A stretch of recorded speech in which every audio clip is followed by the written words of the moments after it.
Good afternoon, everyone.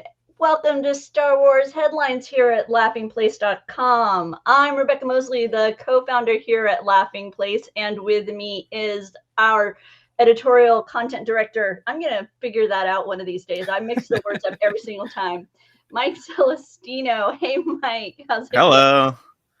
Going well. We're just talking about we have a crazy week coming up, a lot of stuff happening, and we have a lot of stuff to talk about this week too.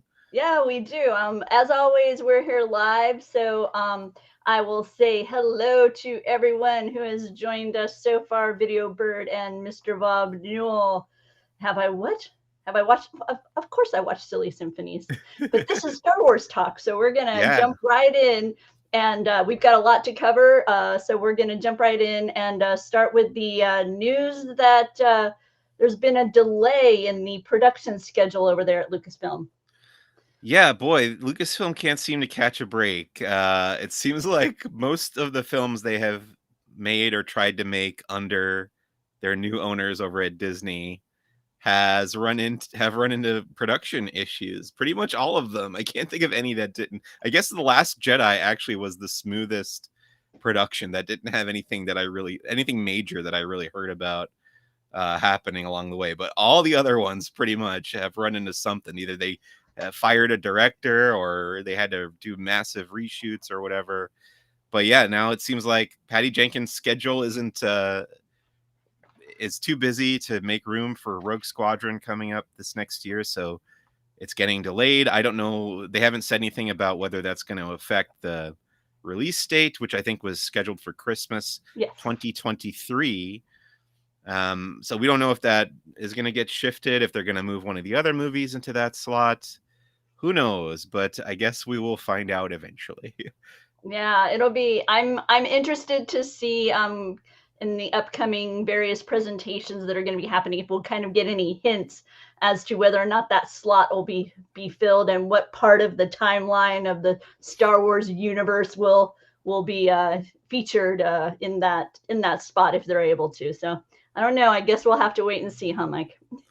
We will wait and see more about Rogue Squadron and the future of Star Wars on the big screen. But fortunately, there's plenty of other Star Wars stuff coming on the small screen and in the publishing world. I was going to say, you just finished up the latest in the Thrawn trilogy here. Yeah, I've got it right here.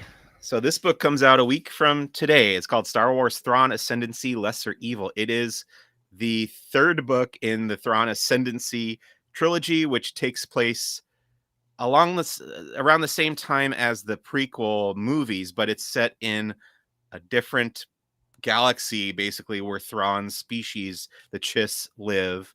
He does have, in the first book of this trilogy, he does meet Anakin Skywalker and travels to what they call lesser space. But this is a book about them dealing with this alien called Jixtus, and his species or group is called the Grisk, and they're threatening the Chiss species by trying to cause a civil war among the Chiss. And it's all about Thrawn and his buddies in the military there trying to prevent that from happening. And it's a nice long novel. I really enjoyed it. Timothy Zahn's one of the best Star Wars authors of all time. There's a lot of space battles in this, which not really my favorite thing about Star Wars, but if you are into space battles, this is the kind of novel that you want to read, because they do that a lot. I'm going to touch real quick on Mr. Video Bird here, or just video. I'll go with Video Bird. No, I don't hate Jar Jar Binks, and he is in fact one of my husband's favorites within the Star Wars universe. I know that's not a wildly popular opinion, but it is his. But back to Thrawn Ascendancy. One of the things that you mentioned in your review, Mike, was just how impressed you were with the fact that you were as enwrapped in the stories, even though none of it really features, those familiar kind of beloved characters. It's not, it's within the universe, but almost an entirely new cast of characters. And that's an interesting idea. That's very true. And yeah, like I said in the review, I don't think they would allow any other author besides Timothy Zahn to do that, because he is so respected in the world of Star Wars publishing that he was able to build this whole new story that just barely connects to what we know of the rest of Star Wars. So we know Grand Admiral Thrawn, actually, obviously from the novels and comics, and he was in Star Wars Rebels. This is about his younger days in the Chiss military, but pretty much all the other characters are either completely unknown or just like barely known to really, really big fans of Star Wars. So the fact that he was able to do that and keep it interesting all the way through without, he doesn't bring in Emperor Familiar. Palpatine or anything like Right, that. Yeah, right, it's yeah. all new heroes and villains, and I don't know if you can even call them heroes and villains, because Thrawn is a villain later on when he comes to the main part of the galaxy. Right. But in this, he's kind of the protagonist. So it's very interesting. It's fleshing out that fictional universe, expanding on what we know, and I really appreciate that about it. This next title that you reviewed at Laughing Yeah. Place is the Star Wars Year by Year, a Visual History. This book is a really fascinating idea. It takes the universe of Star Wars and brings it into kind of like a modern timeline, like as the product. I mean, that's Yes. what it's bringing you through. So this is not written from a in-universe perspective. It's Yeah. written from a real-world perspective, and it goes all the way back to like the beginning of cinema, basically, and talks about it. It's basically like a timeline in the chronological order that it happened, everything that led to Star Wars, everything that involved Star Wars, and even historical events that happened around Star Wars that may have had influence on it either way. They're all listed here, and I love this book. I really do. This is actually the 4th edition of this. The first one came out, I think, in like 2008 or 2009, and every few years since then, they've been updating it. This is the updated version through 2021. It's written by a few different authors, but if you want a refresher course on everything that's happened in the real world, like behind the scenes, involving George Lucas, his early life, founding Lucasfilm, his early movies, and then pretty much every major event surrounding the Star Wars franchise that has happened in the real world is listed and explained here, basically. So I think if you're a newcomer to the Star Wars franchise, this is a great beginner's course on the history of the franchise. And if you're a longtime fan like I am, it's a great reminder of so many things that I had forgotten about. That's what I love the most about it. It's kind of like a trip down memory lane of all these events. Look, you could see the grand opening of Star Wars Galaxy's Edge, which I very fortunately got to attend. So it was like, okay, this is like, you could almost zoom in there and maybe see me in that crowd if you could zoom in far Right enough. up here, huh? But Somewhere up yeah, there is see. and they have like Star Wars Celebration and stuff like that. So if you happen to live through any of these events, you can revisit them this way. Yeah. But it's just a great chronicle of how Star Wars unfolded, the franchise unfolded in our real world. It's not about the fiction, it's about the reality of Star Wars. And that was for me, in some of the shots that you were able to share in the review, it was neat to kind of get that reminder of what pieces have come in this chain, where the video games releases happened, where these little short film pieces happen. And then also within the context of the year, because you see a date like and it'll remind you of kind of certain events that were happening globally at the time, kind of what was the zeitgeist, the feeling in the time, and it just reminds you, like you were saying, it's a trip down memory lane. So I'm excited. I think this is one that's going to go on my wish list. Yeah, it's a great book. It's really interesting. I really highly recommend it. It's probably one of my favorite Star Wars reference books I've gotten in a while, because there have been a lot coming out in the last few years, and this one takes a different approach because most of them are about the fiction part of it, and this one, it looks at it from the other perspective, the perspective that we see it from, which is what's really interesting. And in fact, we do have another title this week that's in that vein, and it's called Star Wars Battles That Changed the Galaxy. And while the The other title, as you said, was outside the universe, was in our real world. This one is a really deep niche dive into an element of Star Wars. Yeah, so this is the opposite of what I was just talking about, where this takes the perspective of a history book, but written as though you live in the Star Wars galaxy. And these are all the important battles that have taken place between the beginning of the prequel trilogy all the way through to the end of the sequel trilogy. So starting with Naboo, Battle of Naboo with the battle droids versus the Gungans, all the way through the Battle of Exegol, with the Final Order and the Resistance and everything. And pretty much every battle from all the movies, all the current canon novels, comic books, and all the animated series, even touching on the Mandalorian a little bit. So what I thought was interesting about this is that it's written by 4 authors. 3 of them have written a bunch of Star Wars stuff before, and then the 4th guy is a World War I historian. Okay. So they just kind of brought in this guy who knows about how warfare works in reality and have his input on how to write about war as it was presented in the fiction of Star Wars. And some of the really neat stuff that I got out of this is, I don't think you're going to see it in any of those sample pages that were available, but let me see if I can find in the book here. Well, in the meantime, I'll just say that for me, in looking at what you and reading your review, it reminds me of some of those Time Life hardcover books that you had, where it would focus on, maybe World War II or other or the Civil War, and then it would take you through the various battles and kind of give you, in essence, a Cliff Notes look at the sequence that was going on within those larger events. And in this case, like you say, it's the entirety of the Star Wars timeline. Oh, hang on, let me give Mike the full screen here. So this doesn't happen for every battle in the book, but this is the Battle of Endor.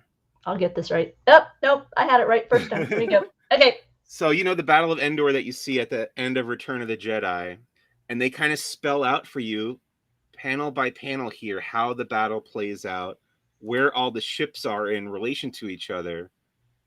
And I never really thought about it like that. Like, how is this actually unfolding? And I just thought it was really interesting that they went through, like, step by step how that battle plays out. So if you're interested in learning more about like military strategy in this fictional universe, there's no better book than this one. Like they really went through a lot of trouble. Now I'm envisioning those. Did you ever see those individuals who would collect and create the recreations of famous battles? They would have the beautiful models. Now I'm envisioning that somehow within in Mike's house will come, and they're suspended from the ceiling will be the battle of Endor. Right. Will be visually available. And yes, Doobie, I know the Star Wars battle title is available on Kindle. I'm not sure about the history one, but typically, recently, they've done a really great job of making their titles, even their encyclopedic titles, available digitally on Kindle. So, yeah. Continuing within the world of Disney Publishing, they introduced us to a few new characters, new Jedi that are going to be part of the Star Wars High Republic Mission to Disaster storyline. Yeah, so this is the end of phase 1 of the High Republic. The High Republic, if you don't know, it's a multi-platform initiative that takes place hundreds of years, I think about 200 years before the Skywalker saga. So it's at the height of the Jedi Order and the height of the Republic. That's why it's called the High Republic. But the whole program is divided into 3 phases. Phase 1 is coming to an end at the beginning of next year, 2022. And they have just now introduced some of these additional Jedi characters that are going to be popping up in Justina Ireland's book. This character in particular, I find to be very amusing because she's actually named after somebody that I have met, and somebody that we work with Oh, over that's at awesome. Disney Publishing. So that's very amusing to me. I actually emailed her as soon as I saw this. I was like, congratulations, you're a Jedi. But yeah, it's just so cool. So funny that This is I've Lissa, a human female, as they describe, a human Yep. female, late 20s Jedi archivist who serves at the temple on the planet Dalna. I'm gonna go with. And apparently, she is more likely to have a data pad in her hand than a lightsaber. And this is Yep. one of the characters that we'll be meeting. Really, this character excites me just based upon the definition, the little description that they've offered. And then we've got a Twi'lek, or is it Twi'lek or Twi'lek? I always forget. I've heard both. Okay. I think it's one of those things like executor or executor. You know, like all this stuff in Han or Han. It's just kind of this running thing in Star Wars where things can be pronounced multiple, or Caribbean and Caribbean, I guess. There's another one. Yep, yep. This is Nyla. Nyla is a wise, elderly Twi'lek. And it says she's suspicious of the Jedi, but yet she's trying to, do her best to help. I guess they're going to be on this planet Dalna. So this is Nyla, and lastly in this bunch, they introduced us to, I am going to say Yasek. Okay. Would you go with Yachek? I was going to say Yasek, actually. Oh, Yasek. Okay. I can go with Yasek. And his last name is Sparkburn, which apparently is a family name that has been seen before in High Republic, because they make a point in the write-up of him to say, we don't know if he is raised, but we don't know, he may or may not be related to Jordana Sparkburn that was in Ireland's Out of the Shadows title. So apparently he has a bit of a mystery regarding So yeah, excellent cook, a fan of something called a durga berry. Yeah, interesting. Wait, what is I'm not sure what he means there. Me either. If I made a Pokemon reference, it was not intentional, because I do not know much about it. And then they also introduced us to, wow, okay. Well, this is a character that we've met already. Okay. Yeah, now pronouncing this one is going to be tough. Real, I guess. Real Dire. That's what I'd go with. I'd go with Real. And she's a news reporter that we met in Kevin Scott's book, Star Wars: The High Republic, The Rising Storm, who was reporting on the Republic fair that got attacked by the Nile. Okay. In that book, and she hasn't popped up anywhere else yet, but I'm sure she will, because they are giving us more information about her. But she's like got something that allows her to like be almost symbiotic with this. Yes. Droid? Am I understanding it correctly? Because I didn't read Kevin's title. I think that connects her to the flying camera droid there. Yeah, that kind of lets her control the camera while she's reporting out in the field. That's freaky and very convenient as a reporter. I wouldn't mind that one bit. No, not one bit. That would be very helpful. So yeah, there's really, I don't know if there's any guide out there. Pretty much have to wait for somebody to say it in the movie, but then even then that doesn't necessarily help you, because like we were saying, like Han or Han. Lando says Han, yeah. Yep. There was another one recently with in Return of the Jedi, actually Lando says, somebody must have heard about my little maneuver at the Battle of Tanab. And then in The Mandalorian, they say Tanab again, but it's Bill Burr's character, and he pronounces it Tanib. Okay. So there you go. Hey, it happens. Arkansas. But yeah, it's a thing that happens in real world language as well. So yep, it does. So, let's see, Mike, where should we go? I think on your list you've got us heading to more comic books. Oh, this is great. This is the end of Star Wars War of the Bounty Hunters from Marvel Comics. And this issue, Star Wars number 18, is the final tie-in issue of the main Star Wars comic. and it's basically just all a long conversation between Leia, Princess Leia, and Kira, who is Han's ex-girlfriend, who is now in charge of Crimson Dawn, the criminal organization. And I thought it was really great. I love when the comics slow down a little bit and it's less about action and more about the characters kind of relating to each other. And these characters obviously had never met before. This is the big first meeting between Leia and Kira. So it's very interesting to get that interplay between them. They talk about what happened in War of the Bounty Hunters. They talk about how Kira claims that she wanted to save Han and give him back to Leia, and she tried, but it didn't work out. And then they plan for what the next step is going to be, which is kind of leading into the next big event, which is coming up soon, called Crimson Reign. But yeah, there's some pages. This is Leia kind of flashing back, remembering all the stuff that has happened recently. Some of that's from the movies and some's from the comics. But oh yeah, I love that line. Hope is what did she say?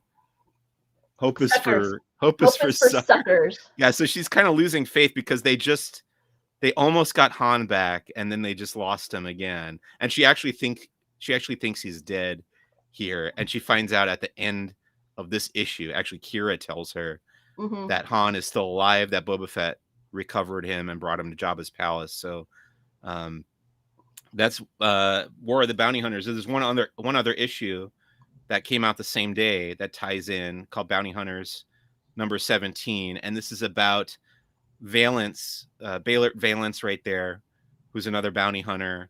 He's trying to escape the Star Destroyer Executor, where he was stranded. He was like shot and left for dead there by Boba Fett in the miniseries. And this issue actually ends with a really interesting twist. Like, I've been kind of lukewarm about this Bounty Hunters comic since it started, but the end of this issue, I was like, oh wow, I kind of can't wait to see what happens next. I don't know if I should say. I know. I'm like, cares. I kind of want to know, but yet also, it's like one of those things where it's like, yeah.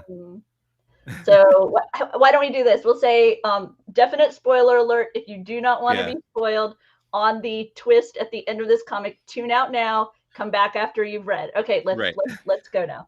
Okay, so Valence there started out as an Imperial cadet. He actually was in the Imperial Academy with Han Solo, which is why he was trying to rescue him during War of the Bounty Hunters, because he felt like he owed him a debt, because Han had saved his life at some point. Anyway, or tried to anyway. At the end of this issue, Valence basically gets like he almost gets rescued by these other two bounty hunters, but they don't quite make it in time. He gets taken prisoner by the Empire, and Darth Vader like takes possession of him, fixes him back up, because he's kind of like this messed up cyborg guy. And he's like working for Vader again now. He's like back in the Empire. So that was a pretty big twist if you know or care about this character of Valence. Wow. So now he's kind of got an insider within the. Am I understanding correctly that? So now he's under the influence of Darth Vader. At the end. Yeah. So they're battling. Oh man, that brings an interesting element of political intrigue and okay. Oh, now I may have to. Every time I talk to you, I go, I really need to find time to read comics again. Because you directed me towards a kind of a video by the Star Wars Explained channel that takes you through like this entire there are so many characters. I know. It was a lot of different moving parts and pieces that were woven together, Mike. Yeah, so I always recommend Star Wars Explained. He does the best like synopsis videos and stuff, and he did one that broke down, I think it's like 11 or 12 minutes long. Yeah. And he went through basically the whole story of War of the Bounty Hunters, pretty much in story chronological order, narrative order, because some of them were all mixed up and stuff. So what was I gonna say? We were just talking about Star Wars Explained. Yeah, I recommend going to watch that video if you want to learn more about War of the Bounty Hunters. There's like 34 total issues in this whole crossover event between the 5-issue miniseries and all the other Star Wars comic books that crossed over with it. Then they did these like little one shots that focused on individual characters like IG-88, Bausch, uh, Forlom, and Zuckuss, and other guys. I think Jabba the Hutt had one.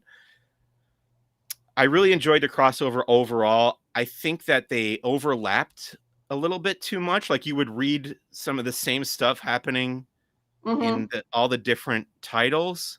I Yeah. wish they didn't do that as much as they did, but otherwise I like the story. And I like that it was kind of a fake out, because it's not so much about the War of the Bounty Hunters, even though that does kind of happen. It really was the reintroduction of the character of Kira and the Crimson Dawn criminal organization into Star Wars. That was really the purpose behind all of this, and leading into this other story called Crimson Reign. So it was a little bit of a pulling the rug out from underneath you, but I like being surprised. So Yeah. I kind of like that about it, that I didn't know that was coming. And it had a lot of moments within it over this 34 issue arc. I mean, you've spoken about today. You spoke about Kira and Leia, and previously there was a Darth Vader moment that isn't coming to my mind in this very instant. But I remember I actually went and bought that comic because of the way we talked about it here. So it's one of those things where it seems like it did a really great job of having kind of those moments that would grab you, even if the overall arc itself was at times tedious in its replication of moments in time. Yeah. Moving on to the world of video games, we've got a remastered trailer for a 10th anniversary celebration. That's what's going on. Yeah, so this is Star Wars: The High Republic. It's a massively multiplayer online role-playing game that I never got into. I liked the single-player version, which is called Knights of the Old Republic, that came out closer to 20 years ago. But they started this Old Republic RPG that you can play online with a bunch of other people, which does not appeal to me. But the trailer, I actually watched the trailer today. I guess it's a remastered version of a trailer that they must have released back then. I thought it was really neat looking. It's like kind of like feature quality animation, I would say. Have you watched it? I haven't, but with the 10th anniversary approaching, I guess they're launching this new like Legacy of the Sith storyline. Right. So that's what I'm more aware of, is the campaign, that element of this campaign, the new storyline that's coming for the Legacy of the Sith. I kind of wish they would release it like just a single player version where I could play through the missions and not have to be online or talk to anyone else. Like, that's the way I feel about video games. I don't like it interacting with other people. But I guess that's what like YouTube is for. Like you say sometimes you'll watch a playthrough. I will. Yeah. But you just recently experienced a new VR game where it is the single player experience, and they're going to be offering a complimentary look at this game at the downtown Disney district here on the West Coast, starting on the 21st. So November 21st through January 5th at a place they're calling the Downtown Disney District Activation, which is on the west side down by the Star Wars. I'm guessing it's going to be in the ESPN Zone building, right? Yeah, I don't know. That they said it was going to be near the Trading Post, so that's my guess. But yeah, it'll be there from noon to 8, and then as part of this overall partnership that Disney has, they're also going to be featuring some information about the game on the Christmas parade. So if you're not living local, you'll get to see a little bit about it during that annual event. It's so weird to me because, we had this thing called The Void at Downtown Disney that I really liked. It was very impressive. It was a VR experience, but much more than that, because you could actually walk around in a physical space within the VR world. So it was VR plus, or whatever you want to call it. I forget what they actually called it, but it was something beyond that. And now that's gone. The pandemic basically shut that down. They've replaced it with something else at Downtown Disney. And now you're going to have this other VR experience where they're going to have to wipe down the headsets and everything. It's just kind of coming back in a different way.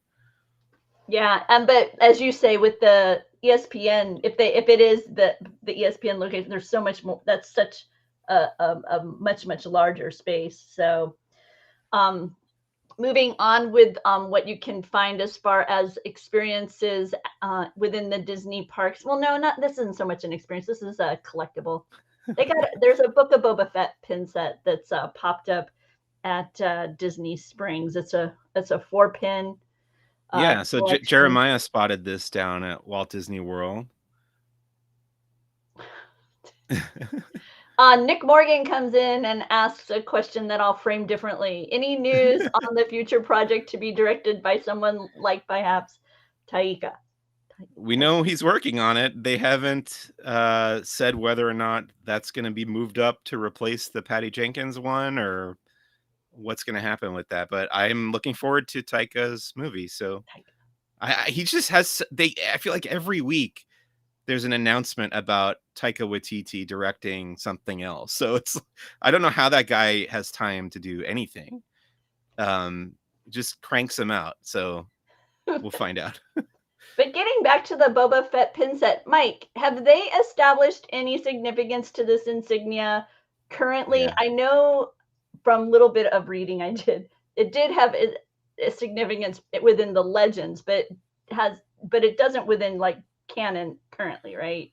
I don't remember if or what that means. I know the Mandalorian mythosaur skull on the other one, but as far as that little, what is it, like a palm frond or something? Yeah, it's like a shoulder insignia. My understanding is within the legends it was a insignia for a certain clan, but I get like I say, because it was within the legends area, I figure that must have been from some expanded universe title or something. And so because it's in this pin set, I know it's on his armor, but it made me I think it's on his shoulder pad, right? Maybe we'll have the opportunity to learn a little bit more about its origins when Book of Boba Fett comes to Disney Plus. Kind of made me hopeful. The other interesting thing about that set is that the pin with his helmet on it says bounty hunter at the bottom, but like the first line of the trailer is "I am not a bounty hunter." Oh, we'll have to see. We'll have to see which is more accurate, the pin or the dialogue, right? Right. From Hasbro, we've got Hasbro HasLab. Yeah, HasLab. No, I was gonna say you got a package, right? Or you got a delivery that you wanted to share, or do you want to talk about? Yeah, well, let's talk about this first. This is this is the HasLab Rancor. It's in the 6-inch scale.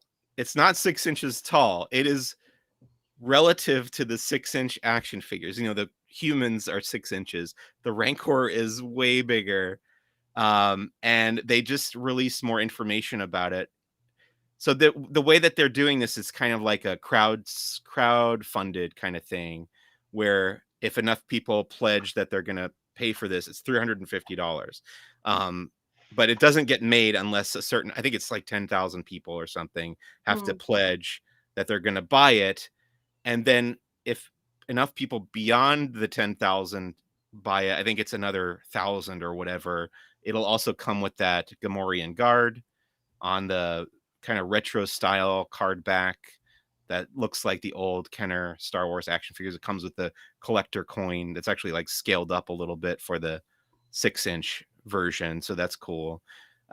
People were disappointed because they have made the Gamorrean guard previously in the Black series. So they kind of wanted a new character instead of just another Gamorrean. But they said there's actually 3 other stretch goals that they're going to announce later on. So people are thinking there might be the Rancor Keeper or Ula, the slave dancing girl. But they put out some new pictures of the Rancor being able to kind of fit the Gamorrean in his mouth like you see in the movie, which is cool. And there's the size comparison. So yeah, that Gamorrean guard is 6 inches tall. I don't know how tall the Rancor is, but you can see it's like 5 times as tall as that toy. So that's it's going to be enormous. huge. Yeah. So enormous. That's an amazing piece. But it sounds like you may have gotten some amazing stuff over there at the Yeah. Celestino home. So a couple of weeks ago, they did this thing called Hasbro PulseCon, where they announced a bunch of new upcoming toys, but also they put for sale stuff that had been announced earlier, such as the Hasbro PulseCon exclusives, which I immediately bought that day, and they arrived pretty quickly. It took like a little, maybe about a week for them to arrive. The first one that I bought, I only bought 2 things from the exclusives, but these are the ones that I really wanted. So the first one it's called the Cantina Showdown. Ooh. And it's actually like a remake of a 3-pack of action figures from the 90s that had the same packaging design and the same characters, but it was in the smaller scale, the 3 3/4 inch scale. So now they've like redone that in the larger 6-inch scale. It's Dr. Evazan, Ponda Baba, and Obi-Wan Kenobi from the Mos Eisley Cantina. It also comes with part of the bar behind them, as you can see. Wow. And then That's there's nice. like some over here. There's like some cups and Obi-Wan's lightsaber and stuff. See, they know you've all grown up and you don't just have a bedroom anymore. You now have your own house or your own Right. apartment, so you can now have more space for these 6-inch instead of just the 3 3/4. I guess so, though we don't have much space left over anymore after I bought this. But I was just excited to get these guys because they hadn't made Ponda Baba or Dr. Evazan in the 6-inch scale yet. So very cool. I don't know if I'm going to open this. I like the packaging so much. This may be one that I keep in the box. That ongoing debate of the collector to open. Yeah, I don't do it too often. Every once in a while I find a box I really like enough to keep them inside there. And then the other one that I got is this one. It is Star Wars The Black Series from The Mandalorian, and it's Dave Filoni. Yay! It's his character named Trapper Wolf. Nice. Who's the X-Wing pilot for the New Republic. And it comes with his helmet and blaster rifle. It does not come with his droid. I know you've been fascinated by his droid and whether or not it connects to other droids that we've seen before. I told you that my latest theory is that it's the R2, but just not just like in his natural state. Because the movie R2 unit looks a little bit different in person than it does on film. Ah, I see what you're saying. So it's like the production R2. Mm-hmm. Yeah, if you see some of the footage from the Mandalorian where they were doing blocking and stuff in preparation for that famous finale there. I wonder if it's that R2. So now that's my new. That's pretty interesting theory. I don't know. So that way he could have R2. Because I told you when I saw it was a R2, I'm like, oh, that has to be R2D2. I can't imagine that Filoni wouldn't figure out a way to make it canon that he had R2D2 somehow as his astromech. But it's just cool when like behind the scenes creative talent get to have a character or get to play a character and then they get the action figure made of them. I know I heard that during HasCon they talked about or Hasbro PulseCon, they talked about how Jon Favreau came to the Hasbro facilities to tour not too long ago to look at Mandalorian stuff. But while he was there, he saw the prototype of this figure and he was like freaking out about it. And was like texting pictures of it to Dave Filoni and stuff. So that would just be amazing. It would be incredible enough to somehow score a role within the universe, but to then become an action figure on top of that is just that's icing on the cake. So I'm it's fun to watch fanboy become creator. I'm very much enjoying that. Absolutely. With the theme of Mandalorian, we've got Bring Home the Bounty A lot more items have popped up all over the web in celebration of Bring Home the Bounty. We have the Moby Watch. No, the Moby Watch is right there. There it is. The Moby Watch, Apple Watch Band by Moby Fox. A T-shirt celebrating Boba Fett, the Tales from the Empire. I'm guessing this is an expanded universe title, right, Mike? Yeah, I actually have that book. It's another one of those short story collections that, it's like Boba Fett is not in the Empire. Why was he on the cover of that? But he was.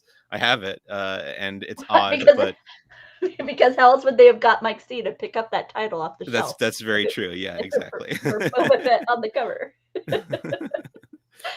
They also have an adorable read. This is the way with continuing that series that they have over at Out of Print, and this time featuring Grogu. From over at Shop Trends, you've got this image for Book of Boba Fett. It has the shadow on Tatooine, and then the signature moment that kind of introduced us to the idea that this storyline was on its way, along with the mythosaur there in the background. So really, I like that photo collage. Bib Fortuna is there, just like in that bottom left-hand circle. Yep. And they've also got this piece called The Hunter over at Dark Ink Art. That's it. Along with this Return of the Jedi poster featuring Boba Fett. It actually has a glow-in-the-dark element. All these items are collected within our Bring Home the Bounty article that we'll be linking below, along with this title called The Mandalorian Handbook, more geared towards children, kind of an overview of the characters within The Mandalorian. But Mike, this is the book I wanted to talk to you about. This is the item from the Bring Home the Bounty this week that caught my eye. Have you stumbled on this title yet? It's called Be More Boba Fett. Always get the job done. This is a part of a series, because I remember other ones coming out, like Be More Lando or whatever. So I have not read any of them. I like the idea of kind of a inspirations book based upon characters within the Star Wars universe, especially considering that this would not be one of those that you would hold up as a bastion of, the right. Good life, as, let's say high value. Yeah. Right. So remember that you're a freelancer. So there is some fun things like outfit yourself with the right gear. In this case, they include a quote from Din Djarin within the book as well. So, a little bit of cheeky fun from the title Be More Boba Fett as you're shopping this upcoming Christmas season. You may be looking for something for a Star Wars fan in your life. Maybe consider this book, Be More Boba Fett. And over at Heroes and Villains, some new Mandalorian themed sweatshirts have arrived. This camo look with the mythosaur skull. I like that. That's pretty nice. Yeah. Trying to read the Arabesh on that little tag down on the bottom. Yeah, I didn't make it large enough for you, did I? Let's see if I can scroll and make it bigger. Give me a moment. Is that going to be big enough, or do I need to make it even larger? I'll take off my glass. Oh, no, hey, let me scroll up where you can actually see it. That'll be helpful. Let's see. And I can't quite make it out. Sorry. I need to remember that when I'm showing something on screen that's going to be in Arabic, that I need to send you a zoomed in photo beforehand, so that way you can have a chance to take a peek at it, because it's hard for me to scroll it's hard for me to zoom in real time on the video here. I should just Slack it over to you, and then you can take a peek at it. Yeah, I'll have to look at it later. I'm having trouble making out some of the characters. Yeah, no worries. Also for D23 members, there's a Galactic Star Cruiser contest going on right now. You can win a 3-night Walt Disney World vacation. 2 nights. Thank you. It's a 3-night Walt Disney World vacation with a 2-night voyage. Oh, sorry. That's where I didn't finish my sentence. So I was looking at the headline and it said 2 nights. But no, it is. It's 2 nights. so where do you stay on the third collective. night? I Doesn't say. don't think I don't believe it's specified. I think it said Walt Disney World Resort Hotel. Yeah. So it's a 3-night vacation for 4 people at Walt Disney World, including a 2-night voyage. You will also get a room for 1 night at a Walt Disney World resort prior to your Galaxy voyage. It includes round trip airfare for 4 and transportation, also theme park admission, and a $200 gift card. So Yeah. if you're a D23 member, hey, take a chance. Enter, maybe you'll win. And I'll have to do that.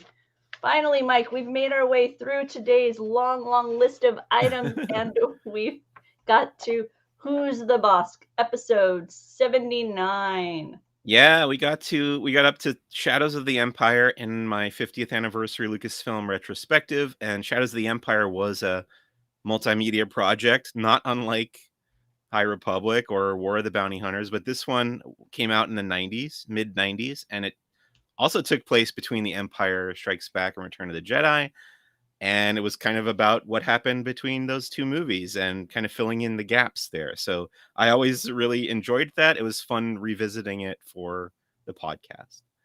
Very nice. And this is available obviously wherever you would grab your podcasts. And if you want to keep on top of Mike's adventures within the Star Wars universe, you can follow him at Who's the Boss Pod. That's his Twitter handle. And we always post his articles also on the Laughing Place Twitter feed. So if you want to stay on top of Star Wars news, be sure to follow Laughing Place. Oh, so let's see, Mike, in a couple of days is Disney Plus Day. Mm-hmm. I know we've got lots going on here at Laughing Place that day because we're going to be kind of reacting to the various announcements that are going to be happening on Disney Plus. What are some of the things that maybe you're looking forward to, you're hoping to hear during Disney Plus? Well, I've seen a lot of rumors flying around. I've seen a lot of speculation flying around. I think it would be cool if we got announcements of stuff we don't know about yet. I think it would be cool if we got teasers or trailers for things that we do know about, like Obi-Wan, Ahsoka, Cassian Andor, or Andor, I guess it's called. I don't know for sure what or if any of those are coming, but it would be neat. Yeah, and in celebration, in part, I suspect, of Disney Plus Day and leading up to Life Day, the Disney Resort's going to have some unique food items within Galaxy's Edge, and I know the team at Laughing Place is working on an article about some of those offerings. I saw a macaron was among them, some specialty drinks and things like that. So hang on just a moment. I need to see what's happening. Sure. So I'll be at Disneyland on Thursday for the Christmas party, the Merriest Nights Christmas party. And then I will be at Disneyland all day Friday for Disney Plus Day, checking out everything that's going on there. Sorry for the brief That's okay. distraction. I'm back. Yeah, Mike, I'm eager to see what it's like to be at the Disney park during Disney Plus Day. I'm excited to be celebrating Life Day with you in just a few short days, just a little less than a week. No, a little more than a week. Yeah, Wednesday the 17th. Yeah, yep. The 17th. I'll actually be at the park that day as well, checking out whatever is happening on Batuu. If anything, we don't know for sure. We know that those food items, but beyond that, we're not sure if anything's. And then as part of Disney Plus, it'll be the documentary. It's a documentary, Under the Helmet, the legacy of Boba Fett. We're going to learn more about Boba Fett as we prepare for the arrival of that new series, the Book of Boba. I am hoping for more information about Bad Batch. I know that they did announce a second season was coming. I'd like maybe just a little bit more specific data on it. So that's a little bit of my hope. I wouldn't be surprised. They got to do something on May the 4th next year. Is it going to be Bad Batch season 2 like they did this past year? I don't know. It could be one of the other shows. Maybe. I don't know. We'll see. Yeah. So lots going on. Thanks for tuning in here at Laughing Place tonight At 7:30, we've got Disney Trivia Live, hosted by Doobie and my son Gideon. So stay tuned. If you enjoyed this, please give us a like. We greatly appreciate it. It helps other people find us too. Also, feel free to drop any comments below if you have any questions. If you're watching this later and you want to know more about something, feel free, drop a comment here. We'll get back to you. We'll do our best to answer your questions. So we'll see you all real soon. Thanks for joining us. Bye.